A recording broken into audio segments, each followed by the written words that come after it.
Marami tayong ampalaya dito kasi dinalahan ako ng aking kababata ng ampalaya guys. Oh. Tingnan nyo. Marami siyang tanim doon sa village ng kanyang lula sa asawa. Tingnan nyo. Oh. Nagtanim rin siya. Sipag din yun. Nagtanim siya ng mga sitaw. Tapos ito ampalaya. Hindi dinalahan ako guys. Ngayon, hiwa-hiwain ko to para hindi masira. Ilagay ko sa frozen. Yan. Oh. Sarap nito. Kakagising ko lang, tapos sobrang init guys, kaya sinuot ko yung dress sa Pilipinas ko to nabili. So ngayon, hiwa-hiwain natin to ng maliliit, tapos magluto rin tayo para makatikim naman tayo ng ampalaya, no? Tagal ko nang hindi nakakain ng ampalaya guys. May mga bunga na rin yung ampalaya natin, pero syempre ito yung uunahin natin sa pagluluto. Again natin, ay, wala na pala tayong itlog.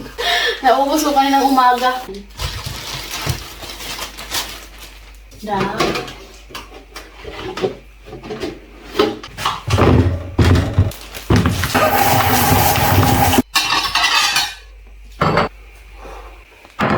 nanay ko, isugbaran ni Jaba, tapos yun na yun guys, ituslo na sa ginamos. Sarap. Lalaki pa man to sis. Hinarbis niya na kasi malayo kasi siya sa garden niya. Maliliit pa ba? Yan o. Yan. Ganito kami dito pag winter. Kailangan namin mag-frozen ng mga gulay para prepare sa lamig ba. Lamig kasi dito guys. Nakakatamad lumabas. Kaya kailangan namin mag-prepare na.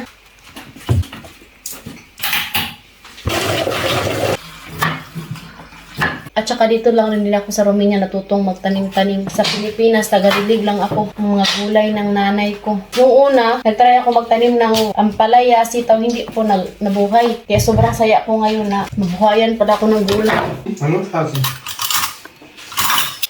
Ito. Sarap ito rin. It is egg, my love? No more egg. It is? May itlog pala dun sa page. Alam ko na kung paano magtanim ng ampalaya. Thank you, my love. Put din, my love.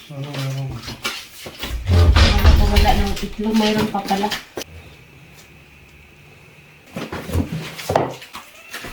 Gising na si Eddie. Katyusha, pag nakita niya nga wala ako sa tabi niya, iiyak yan. Pero sa Eddie guys, hindi yan siya. Ngayon lang yan nagkataon, kaya baka nakita niya si Katyusha sa tabi niya ba. Pero pag siya lang mag-isa, pupunta yan dito. Tapos sabihin, Mami.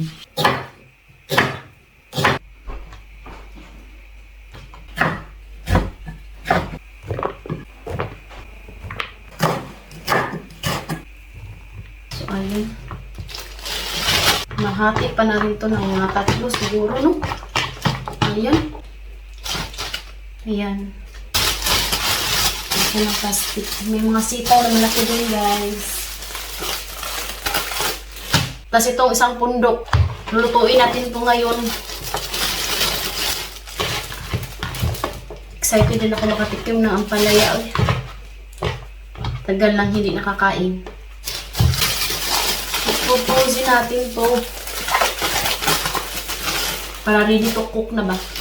Ayan o. Yung sitaw natin. Lagay natin dito.